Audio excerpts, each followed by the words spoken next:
कि एक गरीब आदमी दरिया के किनारे बैठ जाता था और मछली का शिकार करता था। एक दो मछली उसको मिल जाया करती थी। वो उस मछली को बाजार में बेचकर अपने बीवी बच्चों का पेट पाला करता था। अगर मछली नहीं बिकती थी तो वो मछली खुद अपने घर में पकाकर अपने बीवी बच्चों को खिला दिया करता था। एक मर्तबा मामूल के मुताबिक एक बड़ी मछली उसके हाथ लग गई। वो उसको बाजार में बेचने के लिए जा रहा था। उस इलाके के पावरफुल आदमी की नज़र पड़ गई। उसने कहा, ये मछली मुझे दे दो। उसने कहा, साहब ले लो, लेकिन इसकी कीमत मुझे दे दो। मुझसे कीमत मांग रहा है। उसने कहा, मेरे भाई, यही मेरा जरिए माश है। अगर आपने मुझे पैसे नहीं दिए, इसकी कीमत नहीं दी, तो मेरे बीवी बच्चे भूखे मर जाएंगे। बड़ी मेहनत के बाद ये मछली मेरे हाथ लगी है, मेरे बीवी बच्चों के पेट पे लात मत मार। उसने कहा, चुप। मछली उससे छीनी और जाने लगा। मछली उससे छीनी और जाने लगा। ये आदमी भी जानता था कि मछली मेरी बड़ी मेहनत की कमाई है। अगर ये मछली ले गया तो दूसरी मछली इतनी जल्दी मेरे हाथ नहीं लगेगी। शाम हो चुकी है, मेरे बीवी बच्चे क्या खाएंगे? या तो कीमत इसकी मिल जाए या मछली ही हम काट के बना के अपने घर में बीवी बच्चों को खिला लें। ये उसको पकड़ता है, मेरे भाई मछली मुझे दे दे या कीमत दे दे। उसने उसका हाथ झटक दिया, हट चल, और फिर आगे बढ़ा। इसने मछली पकड़ ली। मेरे भाई या तो मछली दे दे या उसकी कीमत। उसने फिर झटका, इसने उसका हाथ पकड़ लिया। अल्लाह के बंदे, एक गरीब आदमी के ऊपर रहम कर। उसने हाथ पकड़ा, ये उसका हाथ छुड़ाने लगा। इसने उसके हाथ को मुंह में रख लिया। मछली वाले ने, गरीब आदमी ने मुंह में रख लिया ऐसे, और उसके अंगूठे में काट लिया ऐसे। हल्का सा काटा, ऐसे काटा, लेकिन ये ताकतवर आदमी था जो छीन रहा था। उसने एक लात मारी और छीन ली और मछली लेके चला गया। ये आदमी अपने घर आया, अपने दोस्तों को बुलाया, पार्टी करता है। मछली काटी जाती है और पार्टी की जाती है। यार दोस्तों ने मिलकर मछली खाई। रात में जब बिस्तर पे सोने के लिए जाता है, सुनो आए लोगों, तुमसे मोहब्बत का एक रिश्ता रहा है लाल बथानी वालों, गौर से सुनो। रात में जब बिस्तर पे सोने के लिए जाता है तो इसके अंगूठे में दर्द शुरू होता है। इसने कपड़ा अपना लपेटा, लेकिन दर्द में इजाफा होता चला गया। पूरी रात करवटों से गुजरती गई, इसको नींद नहीं आई। लेकिन रात की तारीकी में जाए तो कहाँ जाए? कभी अपनी बीवी से कहता, कभी खुद उसको अंगूठे को पकड़ता, दर्द से कराहता कराता परेशान हो जाता है। फजर की नमाज का इंतजार करता है। फजर की अजान की आवाज़ धीरे धीरे रात कट जाती है, फजर हो जाती है। मस्जिद के अंदर जाता है, नमाज पढ़ता है। जो हकीम तबीब मस्जिद में नमाज पढ़ने आते हैं, ये उसके पास जाता है। उन्होंने अपने घर ले गए और ले जाने के बाद उसके अंगूठे को देखा। उस जमाने में कुछ लेप वेप लगाया जाता था, लेप वेप लगाया गया, लेकिन दर्द में इजाफा ही होता गया। 4-5 दिन ऐसे ही गुजर जाते हैं, दर्द में कमी नहीं होती। इसने अंगूठा फिर दोबारा दिखाया, अपने उससे भी बड़े तबीब को दिखाया। उसने कहा, ये अंगूठा में इन्फेक्शन फैल गया है, जहर फैल रहा है, ये अंगूठा तुम्हारा सड़ चुका है, इस अंगूठे को यहाँ से काट दो। अगर तुमने इस अंगूठे को नहीं कटाया तो ये जहर तुम्हारे पूरे हाथ में फैल जाएगा। कोई रास्ता नहीं था। 5-6-10 दिन के अंदर अंदर ये तैयार हो जाता है कि चलो अंगूठा ही कटवा दो, कम से कम हाथ तो बच जाएगा। फिर उसने उस अंगूठे को कटवा दिया। 1 महीना 2 महीना कट गया, लेकिन उसका कुछ अंसुर बाकी रह गया था। उसने धीरे धीरे धीरे धीरे पूरे पंजे को खराब कर दिया। फिर दर्द बढ़ने लगा। 3-4 महीने के अंदर अंदर पूरा का पूरा हाथ का पंजा सड़ गया। हकीम को दिखाता, तबीब को दिखाता है। तबीब ने कहा, ऑपरेशन में कुछ कमी रह गई होगी, इसलिए थोड़ा सा कुछ अंसुर बाकी रह गया, तुम्हारा पूरा का पूरा हाथ ये पंजा सड़ गया है। देखो पूरा हाथ खराब हो जाएगा, इलाज इसका एक ही है कि तुम पूरा का पूरा हाथ का पंजा कटवा दो। पूरा हाथ का पंजा कटवा दिया गया। 3-4 महीने फिर कट जाते हैं, लेकिन थोड़ा सा उनसुर फिर बाकी रह जाता है। वो पूरा पूरा धीरे धीरे कलाई तक फैल जाता है। तबीब ने कहा ये कलाई कटवा दो, नहीं तो पूरा बाजू काटना पड़ेगा। कलाई कट जाती है। 3-4 महीने के बाद ये बाजू तक जहर फैल जाता है। तबीब ने कहा पूरा का पूरा बाजू कटेगा, नहीं तो ये जहर पूरे जिस्म के अंदर फैल जाएगा। एक बड़ा हकीम कहने लगा मैं बार बार तुम्हारा इलाज तो बिल्कुल ठीक कर रहा हूं, लेकिन पता नहीं ये जहर तुम्हारे जिस्म में ऊपर तक कैसे चला जाता है। अच्छा मुझे इस बीमारी की शुरुआत बताओ कैसे होती है। अब हकीम ने कहा मुझे इस बीमारी की शुरुआत बताओ कहाँ से हुई। उसने कहा तकरीबन 1-1.5 साल पहले का वाक़या है। मैंने गरीब आदमी से एक मछली छीनी थी। यहाँ तो पता नहीं कितनी कितने बीघा ज़मीनें छीने बैठे हुए हैं, कब्जे किए बैठे हैं। अरे मौलाना साहब इतनी गहरी बात आपको बताता कौन है, बताता कौन है? अरे कोई जिब्राइल थोड़ी आते हैं मेरे पास, आप ही लोगों में से लोग बताते होंगे। हर जगह का हर एरिया का आदमी बताते हैं, फ़ोन पे तो और ज़्यादा बता देते हैं। मौलाना फला जगह आ रहे हो ना, हाँ वहाँ ऐसा ऐसा होता है। हो गई 1 घंटे की तकरीर तैयार मेरी। क्या करना है? एक मछली, अल्लामा ज़हाबी गौर करो किताबुल कबायर में नकल करते हैं। यहां से मेरी शुरुआत होती है। उस गरीब आदमी ने कहा कि मेरे बीवी बच्चे क्या खाएंगे, या तो इसकी कीमत दे दे या मछली दे दे। लेकिन मैं पावरफुल आदमी था, उसने हिम्मत कैसे की। लेकिन मछली जब छीन रहा था मैं उससे लेके आया तो उसने मेरा हाथ पकड़ के मुंह में रख लिया। उसने मेरा हाथ काटा। उसने सोचा था कि हाथ काटेंगे तो दर्द की वजह से ये मछली छोड़ देगा, मैं उठा लूंगा। लेकिन मैंने एक लात मारी उसको, उसने मेरे अंगूठे में काट लिया। यहाँ से शुरुआत हुई दर्द की। उस हकीम ने कहा सॉरी, ये बाजू तो यहाँ से कटवा ही दो, लेकिन बाजू काटने के बाद भी अब ये जहर तुम्हारे पूरे जिस्म के अंदर फैलेगा। अब तुम्हारे बचने का कोई रास्ता नहीं है। अगर तुम अपनी ज़िंदगी चाहते हो, खैर चाहते हो, तो उस गरीब आदमी को ढूंढ लो और तलाश कर लो और उससे जाकर अपनी गलती की माफ़ी मांग लो। अगर उसने तुम्हें माफ़ कर दिया तो तुम्हारी बीमारी यहीं पर रुक जाएगी, और अगर माफ़ नहीं किया तो ये जहर अब बाजू कटने के बाद, हाथ कटने के बाद दूसरी जगह फैलेगा, सीने तक फैलेगा, पैरों तक फैलेगा, और एक दिन आएगा कि पूरा का पूरे जिस्म में जहर फैल जाएगा। लिहाजा अगर तुम अपनी ज़िंदगी बचाना चाहते हो तो उस गरीब आदमी से जाकर माफी मांग लो। यह आदमी शहर की गली गली में ढूंढता हुआ तलाश करता रहा उस गरीब आदमी को। 1 हफ्ते तलाश किया, नहीं मिला। 1 हफ्ते के बाद अचानक उसी हाल में मिला कि वो समंदर से, दरिया से कोई मछली लेकर जा रहा था। इस आदमी ने उसको देखा और पहचान गया, लेकिन वो गरीब आदमी इसको नहीं पहचान पाया। 1.5-2 साल का अरसा गुजर गया, नहीं पहचान पाया। इसने कहा भाई मुझे पहचाना? कहा नहीं, मैं तुम्हारा मुजरिम। कहा क्या हुआ? मुझे पहले माफ़ कर दो। अरे भाई हुआ क्या? मैं माफ़ी कैसे, माफ़ क्या करूं? तुमने गलती क्या की? कहा मैंने गलती क्या की, ये मछली है तुम्हारे हाथ में। हाँ, ऐसे ही 1-1.5 साल पहले कोई मछली थी, मैंने तुमसे वो मछली छीनी थी। तुम मेरे सामने गिड़गिड़ाते रहे कि मेरे बीवी और बच्चों के पास इसके अलावा कोई दूसरा रास्ता नहीं है, लेकिन मैंने तुम्हारी एक न सुनी।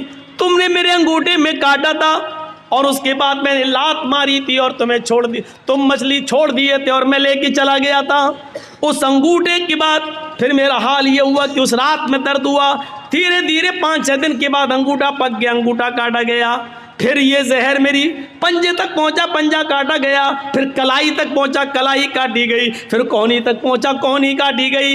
अब मेरा बाजू भी काट दिया गया। हकीम ने कहा कि जिस गरीब पे तुमने जुल्म किया उसको जब तक माफ़ी नहीं मांगोगे वो तुम्हें माफ़ नहीं करेगा, तब तक तुम सही नहीं होगे। इसलिए अल्लाह के बंदे मुझे माफ़ कर दे। उसने कहा मैं सिद्क दिल से, दिल की गहराई से तुझे माफ़ करता हूँ मेरे भाई। मुझे नहीं मालूम था कि मेरी बद्दुआ ऐसा असर करेगी, मेरी बद्दुआ रंग लाएगी। अगर मुझे मालूम होता कि ऐसा हो जाएगा तो मैं तुम्हें कभी बद्दुआ नहीं देता। इस आदमी ने पूछा मेरे भाई क्या तुमने मुझे बद्दुआ दी थी? इस गरीब आदमी ने कहा, जब तुम मेरे हाथ से मछली छीन के ले गए, मेरे पेट में एक लात मार गए, मैं यहाँ बैठ गया, मेरी बीवी और बच्चों के पास उस रात खाने के लिए कुछ नहीं था। जब तक मैं तुम्हें देखता रहा, बद्दुआ देता रहा, आय अल्लाह इस इंसान ने मेरी बीवी और मेरे बच्चों के पेट पे लात मारी है, आय अल्लाह इसको ऐसी सज़ा दे जो दुनिया के लिए निशान इबरत बन जाए, ऐसी सज़ा दे जो दुनिया वालों के लिए मकाम इबरत बन जाए। मेरे भाई, मुझे क्या मालूम था, उस दिन तो गुस्से में निकल गई, लेकिन मुझे मालूम नहीं था कि अल्लाह रब्बुल आलमीन कबूल कर लेगा। सुनो, ये होती है मजलूम की बद्दुआ का असर। इसीलिए अल्लाह के नबी सल्लल्लाहु अलैहि वसल्लम ने कहा था, इत्तक़ी दावतल मजलूम, मजलूम की बद्दुआ से बचना। इसलिए कि मजलूम जब कोई बद्दुआ देता है तो उस बद्दुआ को आसमान के पर्दे भी रोक नहीं पाते, सातों आसमान के दरवाजे उसके लिए खुल जाते हैं। मजलूम की बद्दुआ और अल्लाह की कुर्सी अर्श के पास जाने में कोई दीवार नहीं होती है। मजलूम की बद्दुआ डायरेक्ट अल्लाह के पास जाती है, उस बद्दुआ को ले जाने वाले फरिश्ते नहीं होते हैं। मजलूम ने यह बद्दुआ दी, वो बद्दुआ आसमान के सीने को चीरते हुए डायरेक्ट अर्श से टकराती है और अर्श वाला जवाब देता है, मेरे मजलूम बंदे की बद्दुआ मेरे पास आई है, इस बद्दुआ ने मेरे अर्श को झंझोड़ दिया है, यानी मुझसे इंसाफ मांग रहा है मेरा मजलूम बंदा। अब मैं ऐसा इंसाफ दूंगा उस मजलूम बंदे को जो दुनिया के लिए निशान इबरत बन जाएगा। मेरे भाइयों, जहां सारे लोग सच्चा फैसला करने से कासिर रहें, वहाँ अल्लाह रब्बुल आलमीन का फैसला फिर सामने आता है। जहाँ कोई मुजरिम को सज़ा नहीं दे तो अल्लाह रब्बुल आलमीन फिर वहाँ सज़ा, फिर अल्लाह की सज़ा काम आती है, फिर वहाँ अल्लाह सज़ा देता है। इसलिए मजलूम की बद्दुआ से बचो। आप ये मत सोचो बहुत बेईमानी की कमाई से हम बहुत ज़्यादा खुश हैं और इससे हमारी कहीं ना कहीं निकलेगी। आपने अपने बच्चों के लिए कर रहे हो और जब वही बेईमानी की कमाई आपके बच्चे इस्तेमाल करेंगे तो किसी न किसी को कैंसर होगा, किसी न किसी की किडनी फेल हो जाएगी, कहीं ना कहीं तो अल्लाह उसको वसूल करेगा, किसी न किसी शक्ल में करेगा। होना है हमारे साथ और दुनिया में ये अंजाम दिखाएगा। देखो, या अय्युहल्लज़ीना आमनुत्तक़ुल्लाह हक़्क़ तुक़ातिह, ऐ ईमान वालो अल्लाह से डर जाओ जैसा कि उससे डरने का हक़ है। ये है उससे डरने का हक़, ये है उससे डरने का। वो कौन सा तक़वा था कि एक चरवाहा जंगल में बकरी चरा रहा है, और हज़रत उमर अपने साथियों के साथ जंगल में से गुज़र रहे हैं। उमर फ़ारूक के साथियों ने कहा भूख लग रही है, कुछ खाना बना लिया जाए। तो कहा चलो ये चरवाहा बकरियां चरा रहा है, इससे एक बकरी ख़रीद लेते हैं। हज़रत उमर ने कहा बेनी शातन, एक बकरी बेचोगे मुझे, एक बकरी मुझे बेच दो। चरवाहे ने कहा बकरी मेरी नहीं है, मेरे मालिक की है, हम तो ग़ुलाम हैं, हम तो उसका हुक्म मानते हुए बकरी चराने आए जंगल में। उसको मालूम नहीं कि मेरे सामने जो हस्ती खड़ी है ये 22 लाख मुरब्बा मील पर हुकूमत करने वाली हस्ती है, ये उमर है, उसको मालूम नहीं है चरवाहे। हज़रत उमर ने उसका इम्तहान लिया, कहा अरे मालिक की है तो क्या हुआ, मालिक से कह देना जंगल में भेड़िया आया एक बकरी खा गया, और क्या क्या कर लेगा वो तेरा, कुछ नहीं करेगा। और हम खाल उतार के तुझे दे देंगे, उसमें खून लगा लेना, कह देना देख लो ये खाल छोड़ गया। उस चरवाहे ने कहा खामोश। हजरत उमर से आप थोड़ी ऊंची आवाज में यूपी में बोल के देख लो, नहीं बोल पाओगे। देखा मौलाना कलीमुद्दीन साहब को गिरफ्तार कर लिया गया मेरठ से। क्या हुआ कि 15 साल पहले ये गैर मुस्लिमों की किताबों से हवाले देते थे और गैर मुस्लिमों को मुसलमान बनाते थे पैसे का लालच देकर। लीजिए, इस इल्ज़ाम में एक जंगल में हाथी भाग रहा है। चूहे ने पूछा अरे भाई क्यों भाग रहे हो? कब सुना नहीं पुलिस ऐलान कर रही है कि जो भी भैंस पकड़ी जाएगी उसको काट दिया जाएगा।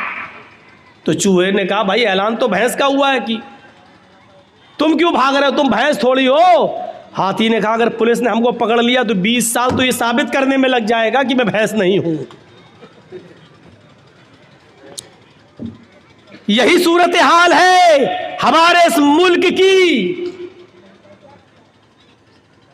अभी एक पुलिस वाले आए, कोई भी एक इल्जाम लगा के अंदर डाल दो, 10 साल की पहले जमानत नहीं हो रही है, छूट नहीं रहे, 10 साल जेल में, 10 साल के बाद पता चलता है मौलाना जर्जीस को बाइज्जत बरी किया जाता है, कोई सबूत नहीं मिला।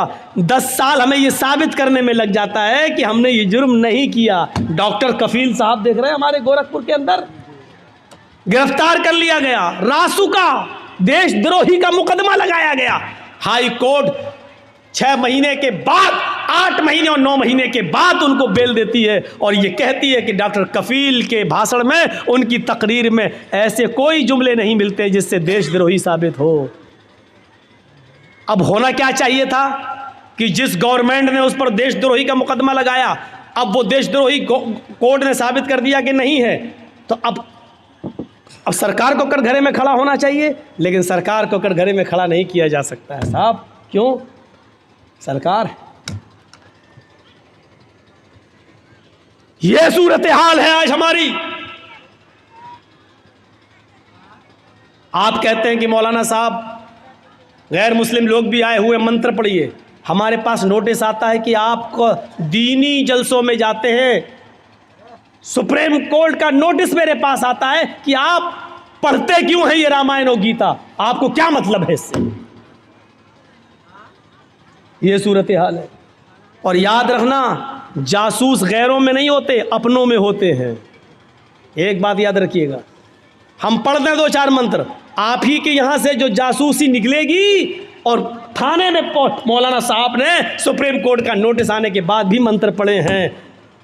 बहुत आसान है हुक्म दे देना और चला लेना, लेकिन मेरे भाइयों दूसरे के मजबूरी को भी सामने रखिए कि दूसरा किस तरीके से जिंदा है। यही चीज़ें चढ़ा चढ़ा कर डॉक्टर जाकिर नाइक को आज कहाँ जाना पड़ा बेचारे। आज हिंदुस्तान के अंदर नहीं, मलेशिया में उनको पनाह लेना पड़ा। किसने साथ दिया? कौन था उनके साथ?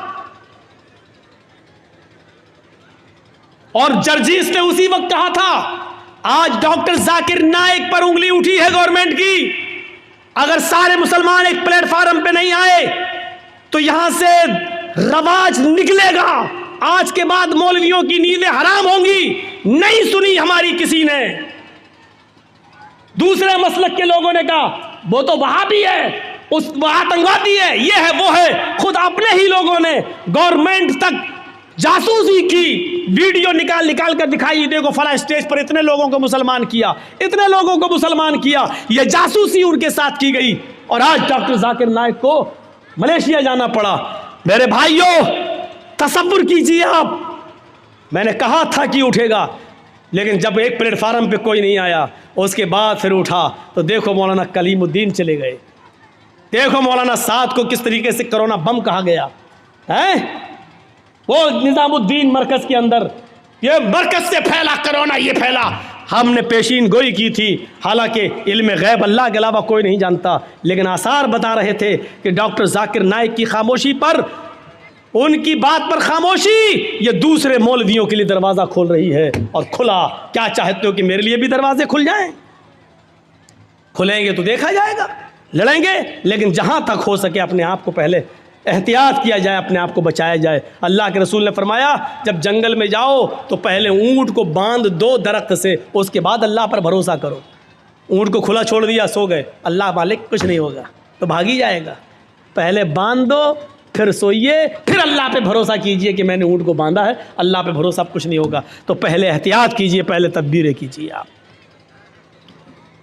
वो चरवाहा था जंगल का, और क्या कह रहा उमर से, 22 लाख मुरब्बा मील पर हुकूमत करने वाली शख्सियत से, खामोश, मुझे बता रहे अपने मालिक से कह देना, मैं तो ये तो जानता नहीं हूं कि तू कौन है, लेकिन इतना सुन, मैं मोहम्मद रसूलुल्लाह का उम्मती हूं। हजरत उमर कान लगाकर उसकी बात को सुन रहे हैं।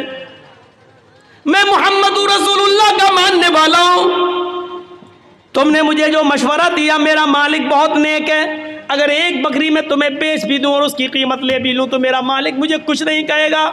मैं कह दूं कि बकरी भेड़िया खा गया तो मेरा मालिक मेरा यकीन भी कर लेगा।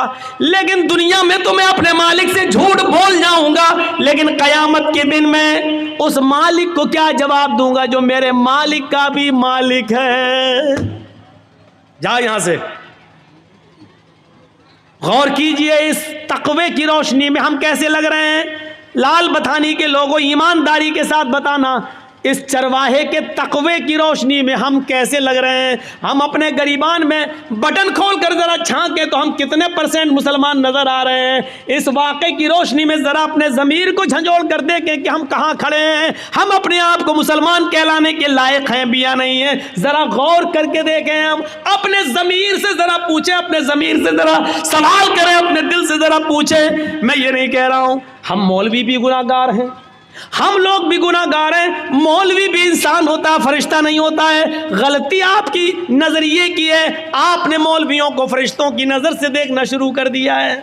आपने मौलवी को फरिश्ते की नजर से देखना शुरू कर दिया है। नहीं नहीं, मौलवी फरिश्ता नहीं होता है। वो भी गलती कर सकता है, वो भी खता कर सकता है, उससे भी गलती और खता होती है। इंसान है हम। जब अल्लाह के नबी कह रहे हैं कि मैंने मारने के लिए मिसवाक उठाई लेकिन मुझे डर लग गया, मैं यहाँ कांप गया, क्या मोहम्मद सल्लल्लाहु अलैहि वसल्लम उस लड़की को, उस खादिमा को जो मारने जा रहे हो, कहीं ऐसा तो नहीं उसकी गलती से ज्यादा तुम्हारी सजा हो जाए दी हुई। अगर उसकी गलती कम पड़ गई और आपकी ये छड़ी, आपकी ये मिसवाक से उसको तकलीफ उससे ज्यादा लग गई तो हो गई। तो कयामत के दिन आप अपने रब को क्या जवाब देंगे? कयामत के दिन क्या मुंह दिखाएंगे?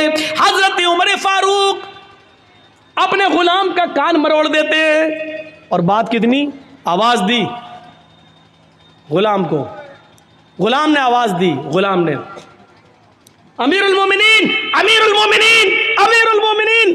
हजरत उमर उस वक्त पेशाब कर रहे थे। उनको गुस्सा आया, कमीना अमीरुल मोमिनीन, अमीरुल चिल्लाता चला जा रहा है। वो जल्दी से निकले और उधर आए और अपने गुलाम, इधर क्या आवाज दे रहा, पकड़ा और कान मरोड़ दिया कस के। यस, हट, चल उधर बैठ।